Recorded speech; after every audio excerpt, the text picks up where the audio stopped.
दिल्ली के उप मुख्यमंत्री मनीष सिसोदिया ने साल 2022 व 23 के लिए बजट पेश कर दिया है। ये बजट 75,800 करोड़ रुपए का है। मनीष सिसोदिया के इस बजट को रोजगार बजट कहा जा रहा है। वहीं अरविंद केजरीवाल ने दिल्ली बजट 2022 को लेकर कहा कि यह कारोबार को बढ़ाने वाला बजट रहा। देखिए। सबको नमस्कार। 2014-15 में जब हमने पहला बजट पेश किया था, वो लगभग 31,000 करोड़ रुपए का बजट था। आज जो बजट पेश किया गया 7 साल के बाद, ये लगभग 76,000 करोड़ का बजट है। 7 साल में ये बजट 2.5 गुना हो गया। ये आज हमारे देश में अगर हम सारी राज्य सरकारें देखें, केंद्र सरकार देखें, ये किसी चमत्कार से कम नहीं है। इतने बड़े स्केल के ऊपर इतना भारी बजट के अंदर इम्प्रूवमेंट कोई चमत्कार से कम नहीं है। ये केवल और केवल एक ही कारण से हुआ, क्योंकि हमारी पार्टी एक कट्टर ईमानदार पार्टी है। हमारी सरकार कट्टर ईमानदार सरकार है और उस ईमानदारी का नतीजा है कि बजट ने इस किस्म से छलांग ली है। हमने 7 साल के अंदर अननेसेसरी एक्सपेंडिचर को ख़त्म किया, भ्रष्टाचार को ख़त्म किया, रेवेन्यू के अंदर जो लीकेजेस थी, एक्सपेंडिचर में जो लीकेजेस थी, वो सब ख़त्म की। और उसका नतीजा है कि आज दिल्ली के लोगों को इतने बड़े बजट का फ़ायदा मिलने वाला है। हमारा मानना है कि आज एक आम आदमी के सामने इस देश में 2 सबसे बड़ी समस्याएं हैं, रोज़गार और महंगाई। और इसको लेके अभी जैसे पंजाब में हमारी सरकार है, पंजाब में हमारी सरकार ने सरकार बनते ही 25,000 नई सरकारी नौकरियों का ऐलान किया, जिसका 1 महीने के बाद जिनकी भर्ती होने वाली है। 35,000 कच्चे कर्मचारियों को पक्का करने का ऐलान किया पंजाब में। आज दिल्ली में जो बजट पेश किया गया है, अगर उसको मैं मोटे मोटे तौर पे बहुत ब्रॉडली देखूं, तो इन 2 समस्याओं का समाधान, रोज़गार और महंगाई, इन 2 समस्याओं का समाधान आज ये बजट दिल्ली के लोगों के लिए करता है। इतने बड़े स्केल के ऊपर, इतने क्रिएटिव और इनोवेटिव तरीके के साथ, मुझे नहीं लगता, रोज़गार पैदा करने के लिए मुझे नहीं लगता आज तक कभी भी किसी भी सरकार ने प्रयास किया है जो आज इस बजट के ज़रिए किया गया है। पिछले 7 साल में दिल्ली सरकार ने लगभग 12 लाख रोज़गार दिल्ली के युवाओं के लिए तैयार किए। इनमें 1,78,000 रोज़गार सरकारी सेक्टर में थे और लगभग 10 लाख रोज़गार प्राइवेट सेक्टर में थे। 12 लाख रोज़गार पिछले 7 साल के अंदर दिल्ली में आम आदमी पार्टी की सरकार ने तैयार किए। आज जो बजट पेश किया गया है, ये बजट अगले 5 साल के अंदर 20 लाख नए रोज़गार तैयार करने का लक्ष्य रखता है। ये बात कहने के लिए भी हिम्मत चाहिए कि हम अगले 5 साल में 20 लाख रोज़गार देंगे। ये कोई चुनावी वादा नहीं है, आज कोई चुनावी सभा नहीं थी। आज विधानसभा के अंदर बजट रखा गया और बजट में 20 लाख रोज़गार तैयार करने का एक पूरा खाका देश के सामने रखा गया। ये बहुत ही बोल्ड बजट है, बहुत ही इनोवेटिव बजट है और इसके लिए मैं मनीष सिसोदिया जी को और उनकी पूरी टीम को बहुत बहुत बधाई देता हूँ। यही आज लोगों की सबसे ज़्यादा ज़रूरत है। कोरोना की वजह से बहुत सारे जॉब्स चले गए, हर घर के अंदर तकलीफ़ है, लोगों के पास नौकरियां नहीं हैं, लोगों के पास जॉब्स नहीं हैं।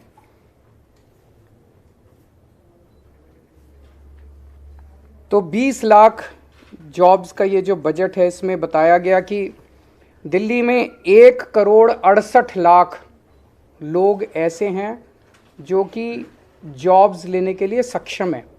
आबादी 1,68,00,000 नहीं है, आबादी तो 2 करोड़ के ऊपर है, लेकिन उसमें बच्चे हैं, ये 1,68,00,000 लोग टोटल हैं who are fit to take up jobs. उन 1,68,00,000 लोगों में से केवल 1/3 लोग ऐसे हैं जिनके पास आज जॉब्स हैं दिल्ली के अंदर, बाकियों के पास जॉब्स नहीं है। तो ये 33% की जो संख्या है, इसे हमें बढ़ा के 45% तक 5 साल में ले जाना है। इसे 12% हमें इंक्रीज़ करना है। 12% इंक्रीज़ करने का मतलब है कि आज 56 लाख लोगों के पास जॉब्स हैं, इसे 76 लाख तक ले जाना है। तो 20 लाख नए जॉब्स हम लोगों को क्रिएट करने हैं। और ये कोई एम्प्टी प्रॉमिस नहीं है, खोखला वादा नहीं है। आज जितने डिटेल में इस बजट के अंदर पूरी रूपरेखा समझाई गई, ये जॉब्स कहाँ से आएंगे, इतनी महीन exercise, micro exercise, detailed exercise, practical exercise मुझे नहीं लगता कभी इस तरह की हुई है। जो सेक्टर्स आइडेंटिफाई किए गए रिटेल सेक्टर में, इन सेक्टर्स के अंदर जॉब्स क्रिएट किए जाएंगे। Retail sector, food and beverage sector, logistics and supply chain, travel and tourism, entertainment, construction, real estate, green energy. तो ये 8 सेक्टर्स हैं, 8 क्षेत्र हैं जहाँ पे नए जॉब्स क्रिएट किए जाएंगे।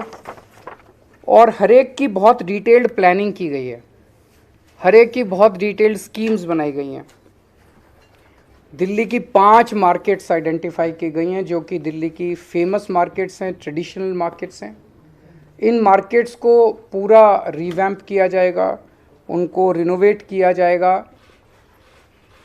और वहाँ पे उम्मीद है कि पूरे रिवैम्प और इनोवेशन के बाद उन मार्केट्स के अंदर बड़े स्तर के ऊपर बिजनेस बढ़ेगा।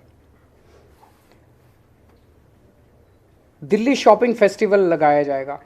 दिल्ली शॉपिंग फेस्टिवल से उम्मीद है कि पूरे देश से और दुनिया भर से बहुत सारे टूरिस्ट्स दिल्ली आएंगे, जिससे दिल्ली की इकनॉमी बढ़ेगी। और हर साल दिल्ली शॉपिंग फेस्टिवल होगा, लंबा फेस्टिवल होगा, जिससे दिल्ली की इकनॉमी बढ़ेगी और दिल्ली में बड़े स्तर के ऊपर जॉब्स क्रिएट होंगे। होलसेल, दिल्ली जो है हमेशा से देश का एक तरह से होलसेल मार्केट रहा है, पर किन्हीं कारणवश उसकी वो जो होलसेल का जो नेचर था, उसका जो कैरेक्टर था, वो ख़त्म हो गया। इसको वापस रिवाइव किया जाएगा, दिल्ली को वापस होलसेल मार्केट बनाया जाएगा और अलग से दिल्ली होलसेल शॉपिंग फेस्टिवल किया जाएगा।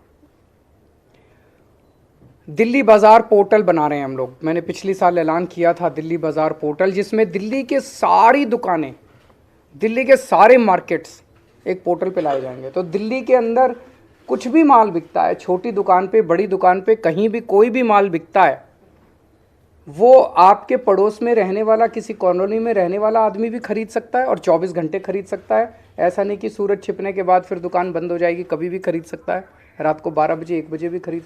अमेरिका में रहने वाला कोई आदमी भी खरीद सकता है, लंदन में रहने वाला कोई आदमी भी आपके लोकल मार्केट से, खान मार्केट से, चांदनी चौक से, या आपके लोकल शॉपिंग कॉम्प्लेक्स से कोई भी माल खरीद सकता है। इससे हमें उम्मीद है कि दिल्ली की अर्थव्यवस्था को एक बड़ा जंप मिलेगा और दिल्ली के माल जो है वो पूरी दुनिया के अंदर बिकने चालू होंगे। गांधीनगर को ग्रैंड गारमेंट हब के रूप में डेवलप किया जाएगा। गांधीनगर का कपड़े का व्यापार जो है बहुत बड़ा है और इसको अगर हम अच्छे तरीके से, इसको सिस्टमैटिक तरीके से अगर रिवैम्प करके पूरे मार्केट को डेवलप किया जाए तो इसमें बहुत बड़ी अपॉर्चुनिटीज़ हैं। दिल्ली की जो नई स्टार्टअप पॉलिसी है वो बहुत बड़ी अपॉर्चुनिटीज़ खोलती है। दिल्ली ऑलरेडी देश का स्टार्टअप कैपिटल बन चुका है। दिल्ली के अंदर आज पूरे देश में सबसे ज़्यादा नए स्टार्टअप्स निकल रहे हैं। तो दिल्ली की जो स्टार्टअप पॉलिसी है, हमें उम्मीद है इसके ज़रिए बच्चे जो हैं वो बहुत सारे नए नए बिज़नेस शुरू करेंगे और दूसरों को नौकरी देंगे। दिल्ली के जो नॉन कन्फॉर्मिंग इंडस्ट्रियल एरियाज़ हैं उसको सबको डेवलप किया जाएगा। यहाँ पे हमें उम्मीद है कि काफ़ी सारे जॉब्स निकलेंगे। जो फेमस फूड हब्स हैं उनको डेवलप किया जाएगा, उनको मार्केट किया जाएगा। और फूड ट्रक पॉलिसी, जो खाने वाले ट्रक्स होते हैं, इसकी एक पॉलिसी बनाई जाएगी ताकि बड़े स्तर के ऊपर इनको प्रमोट किया जा सके। ये सारे वो चीज़ें हैं जो एक आम आदमी कर सकता है। हम कोई ऐसी चीज़ें नहीं कर रहे जिसके अंदर बहुत बड़ी कैपिटल की ज़रूरत है। जो एक आम आदमी, छोटा आदमी थोड़ी से कैपिटल से, छोटी कैपिटल से अपना बिजनेस शुरू कर सकता है। ये सारी चीज़ें, क्लाउड किचन क्लस्टर्स की स्थापना की जाएगी, इलेक्ट्रॉनिक सिटी बनाई जाएगी, e vehicle, solar energy, urban farming, इसके ज़रिए ऑलरेडी दिल्ली ईवी कैपिटल बन चुका है देश का। दिल्ली फिल्म पॉलिसी जो बनाई गई है, हमें उम्मीद है इसके ज़रिए बहुत सारे जॉब्स क्रिएट होंगे। रोज़गार बाज़ार पोर्टल जो हमने बनाया, रोज़गार पोर्टल जो बनाया था हमने पिछली साल, जैसे ही हमने शुरू किया उसमें 10 लाख के करीब जॉब्स निकले थे। इसका सेकंड वर्जन बनाया जा रहा है। तो इस तरह से ये जो 20 लाख जॉब्स का एक एक के सामने लिखा है कि ये करने से इतने जॉब्स क्रिएट होंगे, ये करने से इतने जॉब्स क्रिएट होंगे, ये करने से, ये पूरा डिटेल्ड प्लान आज देश के सामने रखा गया। दूसरी सबसे बड़ी समस्या लोगों के सामने है महंगाई की। महंगाई बहुत ज़्यादा बढ़ गई है, एक आम आदमी को अपना घर चलाना मुश्किल हो गया है। इसमें भी बहुत सारी चीज़ें ऐसी हैं जो दिल्ली के लोगों को, केवल और केवल दिल्ली के लोगों को मिल रही है और वो जारी रहेंगे। आज दिल्ली के अंदर सरकारी स्कूल बेहद शानदार हो गए हैं, शिक्षा फ्री है, कोई पैसा देने की ज़रूरत नहीं है, पूरी की पूरी शिक्षा फ्री है। ढेरों लोग अपने बच्चों को प्राइवेट स्कूल से निकाल के सरकारी स्कूलों में भर्ती करा रहे हैं। ढेरों लोग, इस साल 4.25 लाख लोगों ने प्राइवेट स्कूल से निकाल के सरकारी स्कूलों में भर्ती कराए हैं। अगर आपके घर में 2 भी बच्चे हैं पढ़ने वाले और प्राइवेट स्कूल में पढ़ते हैं, तो अगर 3-4 हज़ार 5 हज़ार रुपये तो एक बच्चे की फ़ीस आई जाती है। तो 10,000 रुपये पर मंथ एक आम आदमी का महंगाई के, इतने महंगाई के ज़माने में बच गया, स्कूल का ही बच गया। बहुत बड़ी बात है। हेल्थ के क्षेत्र में दिल्ली अकेला देश, पूरे देश के अंदर दिल्ली अकेला राज्य है जहाँ पे हर आदमी, चाहे अमीर हो चाहे गरीब हो, उसका पूरा इलाज मुफ्त है। अगर आपको थोड़ा सा बुखार हुआ, मोहल्ला क्लिनिक जाइए, आपको डॉक्टर दवाई देगा, डॉक्टर भी फ्री, दवाइयाँ भी फ्री, टेस्ट भी फ्री, सब कुछ फ्री। अगर आपको कोई बहुत बड़ी बीमारी हो गई जिसमें 20 लाख, 30 लाख, 40 लाख का खर्चा आता है, आप जीटीबी जाइए, एलएनजेपी जाइए, जीबी पंत जाइए, दिल्ली सरकार के 38 बड़े बड़े हॉस्पिटल है, किसी में भी जाइए, सारा इलाज फ्री है। सारा पैसा दिल्ली सरकार देगी, आपसे पूछा नहीं जाएगा आप अमीर हो कि गरीब हो, बीपीएल के कार्ड की ज़रूरत नहीं है। आप अगर कोई टेस्ट कराना है, एमआरआई कराना है, सीटी स्कैन कराना है, जो भी कराना है, दिल्ली सरकार के हॉस्पिटल्स में फ्री है। हॉस्पिटल में टेस्ट ना हो पाए, आप प्राइवेट में करा लो, सारा रिम्बर्स किया जाता है। इस तरह की हेल्थ सिक्योरिटी जो है, मुझे नहीं लगता देश तो छोड़ो, दुनिया में कहीं इस किस्म की हेल्थ सिक्योरिटी कहीं किसी भी राज्य के सिटीजन्स को दी गई है। ये अब जैसे आज वित्त मंत्री, उप मुख्यमंत्री जी ने कहा कि हेल्थ एक ऐसा सेक्टर है जो लोगों को गरीबी में धकेल देता है। कोई घर में बीमार हो गया, बड़ी बीमारी हो गई, सब कुछ बेचना पड़ जाता है, सब कुछ ख़त्म हो जाता है। वो दिल्ली के लोगों को चिंता करने की ज़रूरत नहीं है। बहुत बड़ी सिक्योरिटी है, शिक्षा की सिक्योरिटी, हेल्थ की सिक्योरिटी। तो लोगों को महंगाई से और चीज़ें जो हमारे कंट्रोल में नहीं है वो तो हम कुछ नहीं कर सकते, लेकिन जो हमारे कंट्रोल में है वो तो हम कर रहे हैं। तीसरी, बिजली। आज दिल्ली के 73% जनता को फ्री बिजली मिलती है, 24 घंटे बिजली मिलती है। बहुत बड़ी बात है। मैं कई राज्यों से होके आया हूँ, 5-5 हज़ार, 10-10 हज़ार, 15-15 हज़ार रुपये लोगों के बिजली के बिल आ रहे हैं हर महीने। यहाँ पे लोगों के बिजली के बिल 0 आते हैं। महंगाई के ज़माने में ये बहुत बड़ा सपोर्ट है। पानी फ्री मिल रहा है लोगों को। दूसरे राज्यों में आप चले जाइए, दूसरे राज्य क्या, दिल्ली के अंदर भी हमारी सरकार बनने के पहले मैं जब घूमा करता था, लोगों के 5-5 हज़ार, 10-10 हज़ार रुपये के महीने के बिल आया करते थे। अब लोगों के 0 बिल आ रहे हैं। पानी की व्यवस्था हो रही है। अब 24 घंटे पानी करेंगे, उसके ऊपर भी काम कर रहे हैं। केवल पानी फ्री नहीं, पानी नहीं आए तो फ्री पानी का क्या फ़ायदा है। तो पानी भी 24 घंटे आया करेगा, इसकी भी हम लोग व्यवस्था कर रहे हैं। और महिलाओं को फ्री ट्रांसपोर्ट। ये 5 चीज़ें बहुत बड़ी हैं। शिक्षा फ्री, स्वास्थ्य फ्री, बिजली फ्री, पानी फ्री, ट्रांसपोर्ट फ्री। इन 5 चीज़ों से दिल्ली के एक आम आदमी की ज़िंदगी को थोड़ा सा सहारा दिल्ली सरकार देने का काम करती है। तो एक जो अच्छी खबर, दिल्ली की जितनी कच्ची कॉलोनियाँ हैं, कच्ची कॉलोनियों में मैं जब भी जाता हूँ, नरक की ज़िंदगी है लोगों की। एक बारिश आ जाए तो पूरा कीचड़ ही कीचड़, सारी नालियाँ बाहर वो बहने लग जाती हैं। 31 मार्च 2023 तक दिल्ली की सारी कच्ची कॉलोनियों के अंदर सड़क, नाली, पानी की पाइपलाइन और सीवर की पाइपलाइन का काम ख़त्म कर दिया जाएगा। कुछ कॉलोनियाँ बच जाएंगी जो फॉरेस्ट की वजह से, ASI की वजह से, इन वजह से उनको परमिशन नहीं मिल पा रही। 100-125 कॉलोनियाँ बच जाएंगी। उसके अलावा दिल्ली की सारी कच्ची कॉलोनियों में ये 4 चीज़ों का काम पूरा हो जाएगा। मैं समझता हूँ इससे दिल्ली की कच्ची कॉलोनियों में लोगों को बड़ी मदद मिलेगी, सहायता मिलेगी और लोग इज्जत की ज़िंदगी जी सकेंगे। चुनाव के दौरान जब मैं प्रचार करता था तो कई जगह जाता था, लोग कहते थे जी रिश्ते नहीं आ रहे अच्छे। वो देखने आते हैं तो वो देखते हैं पहले तो जिस गली के अंदर सारी गलियां टूटी पड़ी हैं, सड़कें टूटी पड़ी हैं, नरक की ज़िंदगी है। मैं उम्मीद करता हूँ इसके बाद लोगों के सम्मान मिलेगा और रिश्ते भी अच्छे आने चालू होंगे। यमुना को भी साफ़ करेंगे, उसके ऊपर पूरा काम चल रहा है। उसके ऊपर मैं पहले ही प्रॉमिस कर चुका हूँ कि अगले चुनाव के पहले आप सब लोगों को ले जाके यमुना में डुबकी लगाएंगे। उसके लिए आज पूरा इसमें बजट के अंदर प्रोविज़न किया गया है। और एक जो आज सबसे बड़ा ऐलान किया गया जो आपने नोट नहीं किया, वो है ट्रैफिक लाइट के ऊपर जब आप रुकते हो, आपकी खिड़की के पास आके कोई बच्चा छोटा सा नॉक करता है और वो आपसे पैसे मांगता है या वो कुछ बेचने की कोशिश करता है, उसकी तरफ कोई ध्यान नहीं देता कोई सरकार। क्यों? वो वोटर नहीं है, वो वोट नहीं देता, वो वोट बैंक नहीं है, कोई सरकार उनकी तरफ ध्यान नहीं देती।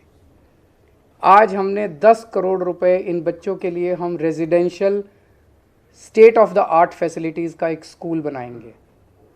वो रेजिडेंशियल स्कूल बिल्कुल अलग किस्म का होगा क्योंकि इन बच्चों को सबसे पहले हमें इमोशनल और साइकोलॉजिकल सपोर्ट देना पड़ेगा। इन बच्चों को जब आप उस ट्रैफिक लाइट से उठा के वहाँ ले जाओगे, बहुत प्रयास किए गए, सारे प्रयास अभी तक फेल हो गए।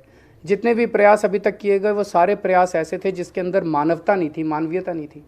उनको पकड़ा गया। मुझे कनॉट प्लेस हनुमान मंदिर के आसपास से उनको पकड़ते हैं, ले जाके जेल में डाल देते हैं, चाइल्ड केयर सेंटर में डाल देते हैं, वहाँ कोई पूछने वाला नहीं है, वो बच्चे वहाँ से फिर भाग जाते हैं। ये स्कूल ऐसा होगा जहाँ पे उनको सारी अच्छी 5 स्टार सुविधाएं दी जाएंगी और उन बच्चों को मेन स्ट्रीम में ला के उनको एक इज्जत की ज़िंदगी दी जाएगी, उनको एक अच्छा नागरिक बनाया जाएगा। तो ये मोटे मोटे थे। मैं मनीष जी को फिर से और पूरी उनकी टीम को बधाई देता हूँ इतना शानदार बजट प्रस्तुत करने के लिए। अगर आपके कोई प्रश्न हैं तो। दिल्ली में एजेंसीज की बहुत अहम भूमिका है और जो कल संसद में हुआ उस पर आपकी क्या प्रतिक्रिया है? क्योंकि कारोबार एजेंसियों से जुड़कर ही हो पाएगा दिल्ली में, तो उस स्थिति को आप किस तरह से समझ पा रहे हैं? MCD की क्या भूमिका रहेगी आने वाले दिनों में? आपका जो बजट है क्या उससे भी जुड़कर देखा जाएगा? नहीं, ज़रूर देखना चाहिए। देखो, सारी एजेंसीज के अंदर अगर तालमेल होगा तो तरक्की होगी। सारा शहर भी तरक्की करेगा, राज्य भी तरक्की करेगा, देश भी तरक्की करेगा। अगर तालमेल नहीं होगा तो तकलीफ़ें आएंगी, पर 7 साल में बहुत तकलीफ़ें आई, तो जब पुरानी तकलीफ़ें झेल ली तो आगे वाली भी तकलीफ़ें झेल लेंगे।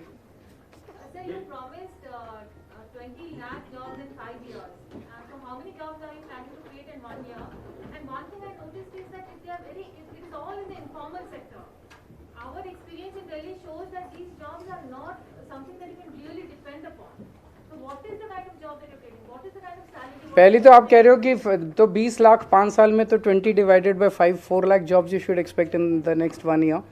मोटे मोटे तौर पे देखो, इस टाइम थ्योरेटिकल तौर पे ऑर्गेनाइज सेक्टर, अनऑर्गेनाइज सेक्टर, ये वो कहना बड़ा वो है। एक आदमी को तो यार नौकरी चाहिए और घर में शाम को पैसा चाहिए, महीने के अंत में पैसा चाहिए, किसी सेक्टर में मिल जाए।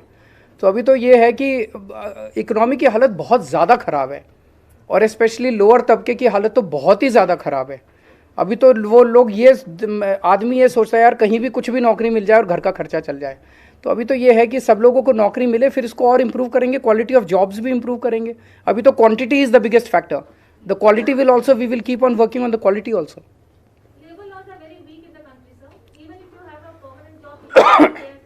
We will work on that. So you had invited suggestions from general public to be included in the budget.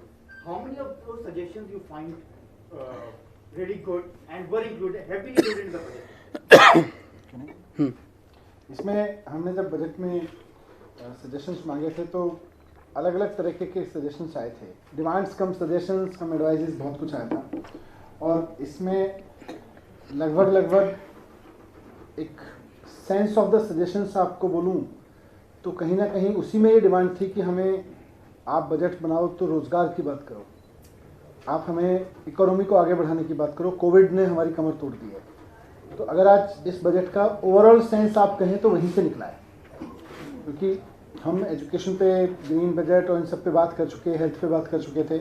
लोगों ने यही हमें कहा कि आप, और जो हमने पूरा रिटेल मार्केट को लेके जो पॉलिसीज़ बनाई हैं ये लोगों के बीच से ही निकल के आए। और उसके बाद हमने उन जो भी सजेशंस आए थे उनके बाद हमने उन सजेशंस के फर्दर सेक्टर्स पे पूरी स्टडी कराई। हम मार्केट के एसोसिएशन से हमारी टीम्स जाके मिली, सजेशंस के बेस पे अलग अलग गांधीनगर से लेके कमला नगर और जितने भी मार्केट्स दिल्ली में फेमस हैं, क्लाउड किचन के लोगों से हम लोग जाके मिले, उनके साथ में उनका पूरा स्ट्रक्चर समझा, उनकी प्रॉब्लम समझी, सरकार का इंटरवेंशन कहाँ चाहिए और वो कितने जॉब्स क्रिएट कर सकते हैं। तो जो भी आज बोला वो सजेशंस ही उसका आधार बने। आप खुद देख सकते हो कि जितने डिटेल के अंदर आज बजट में एक एक चीज़ एक्सप्लेन की गई है वो विदाउट पीपल्स पार्टिसिपेशन हो ही नहीं सकती थी। एक एसी बंद कमरे में बंद बैठ के इस तरह की डिटेल्ड एक्सरसाइज हो ही नहीं सकती है। Sir, you had spoken about the new startup policy where you're going to ensure that the entrepreneurs are going to focus on their ideas and you will take care of the rest of the issues. So are you planning to give a single window system in Delhi as well? Is there anything on those lines? yes. अभी एक youth को, जैसे मैंने अपनी speech में भी बोला, patent से लेके और तमाम चीज़ों के लिए बहुत भागना पड़ता है। तो पहली बात तो जैसे सर ने बहुत सारी चीज़ों को डोर स्टेप डिलीवरी पे ला दिया और बहुत सारी चीज़ों को फेसलेस कर दिया है, तो वैसे ही आज स्टार्टअप में जिस चीज़ की एक यूथ को ज़रूरत है उन सबको या तो सिंगल विंडो या मैक्सिमम बहुत सारी चीज़ें डोर स्टेप पे उपलब्ध हैं, उसके लिए फेसलेस हो गई हैं। तो उसी रूप में रखेंगे, किसी को भटकना ना पड़े। और सरकार की जो एक तरह से मैनेजमेंट यूनिट होगी इस स्टार्टअप को करने के लिए, इंक्यूबेशन सेंटर को चलाने की प्रोजेक्ट मैनेजमेंट यूनिट्स होंगी, वो इस जिम्मेदारी को ज़्यादा निभाएंगी। सर मेरे सवाल है इससे अलग है, बजट से अलग। परसों मुख्यमंत्री जी ने भाषण दिया विधानसभा में, काफ़ी पसंद भी किया गया, सोशल मीडिया पे खूब वायरल भी हो रहा है, लेकिन बीजेपी इसको लेके काफ़ी हमलावर है। वो कह रही है कि आपने कश्मीरी पंडितों का मजाक उड़ाया, उनके दर्द के प्रति संवेदनहीनता दिखाई है आपने। देखो, पिछले 20-25 साल में जब से कश्मीरी पंडितों का पलायन हुआ तब से केंद्र में 13 साल बीजेपी की सरकार रही। उसमें पिछले 8 साल से केंद्र में बीजेपी की सरकार है। इस दौरान एक भी परिवार, कश्मीरी पंडितों का एक भी सिंगल परिवार, क्या वो जाके वापस वहाँ पे रिहैबिलिटेशन हुआ है उसका? क्या उसका पुनर्वास हुआ है वापस कश्मीर में? एक भी परिवार वापस नहीं गया। तो बीजेपी ने क्या किया है? केवल और केवल शुद्ध राजनीति की है इस पूरे मुद्दे के ऊपर। और अब राजनीति करने के बाद वो उनके दर्द के ऊपर और उनकी त्रासदी के ऊपर एक पिक्चर बना के करोड़ों रुपए कमाना चाहते हैं। बता रहे हैं 200 करोड़ से ज़्यादा पैसा कमा चुके हैं। किसी कौम के दर्द पे और त्रासदी पे पिक्चर बना के पैसा कमाया जाए, ये तो क्रिमिनल है, ये तो सही नहीं है। देश ये बर्दाश्त नहीं करेगा। तो हमारी तो 2 ही डिमांड है, इस पिक्चर को यूट्यूब पे डालो ताकि सारे देश, सब लोग कश्मीरी पंडितों के दुख को देख सकें, और दूसरा, ये जो 200 करोड़ से ज़्यादा जितना भी पैसा आपने कमाया है, ये सारा पैसा कश्मीरी पंडितों के पुनर्वास के लिए खर्च किया जाना चाहिए। और तीसरा कि अब ठोस स्टेप्स उठाए जाएं ताकि कश्मीरी पंडित एक्चुअली अपने अपने घर को लौट सकें। 2 सवाल दोनों सवाल मैं पूछ लेता हूँ। एक तो ये कि दिल्ली से रिलेटेड जो बिल आया दिल्ली नगर निगम से रिलेटेड, उस बिल को आप किस तरीके से देखते हैं? और दूसरा सवाल ये कि 51,000 जो तीर्थ यात्रा आप निकाल रहे थे, उसके 51,000 तो लोग जा चुके हैं यात्रा पे, अब आगे उसको स्पीड अप करने का या कुछ और बढ़ाने का प्लान है? वो तीर्थ यात्रा दोबारा कल से शुरू हो गई है, वो चलेगी। उसमें बजट की कमी नहीं होने देंगे। जब जब ट्रेन जैसे जैसे मिलेगी, जितने ज़्यादा से ज़्यादा तीर्थयात्रियों को हम भेज सकेंगे हम भेजेंगे। मैं खुद जब वो लौट के आते हैं उनसे मैं मिलता हूँ, जो खुशी उनके चेहरे पे होती है तीर्थ यात्रा करने के बाद, वो आप वो इतनी इन्फेक्शस होती है, आप मिलिए उनसे, बहुत अच्छा लगता है उन लोगों से। तो हम उसमें ज़्यादा से ज़्यादा लोगों को तीर्थ यात्रा कराएंगे। एमसीडी का जो बिल है वो केवल और केवल चुनाव स्थगित करने के लिए लाया गया। मतलब उस पूरे बिल के अंदर मोटे मोटे तौर पे देखें तो दो ही बातें हैं।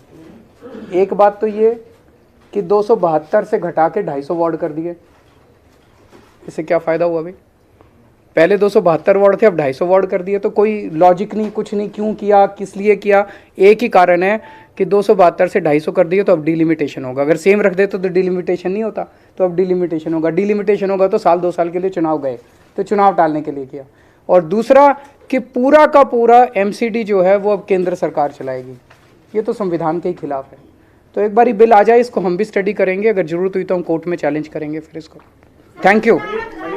Last question. Manish ji, budget में आपने ये कहा था कि दिल्ली में 7,000 से अधिक बस है और ये ऐतिहासिक आज तक करेंगे। इसमें डीटीसी की कितनी बसें हैं और क्लस्टर कितनी है, और शहर की आबादी के हिसाब से कितनी बसों की जरूरत है जो कम है अभी? बसों का हमारा टारगेट इससे कहीं बड़ा है, पर मैंने ये कहा कि आज तक दिल्ली के इतिहास में दिल्ली की सड़कों पर दिल्ली सरकार के 7,000 से ज़्यादा बसें कभी नहीं चली। पहली बार ऐसा हुआ है कि 7,003 उसकी संख्या पहुंच गई और बढ़ रही है, लगातार बढ़ रही है। तो अभी आबादी के हिसाब से तो बहुत सही है, पर इतना बड़ा बेड़ा भी कभी नहीं हुआ। Thank you.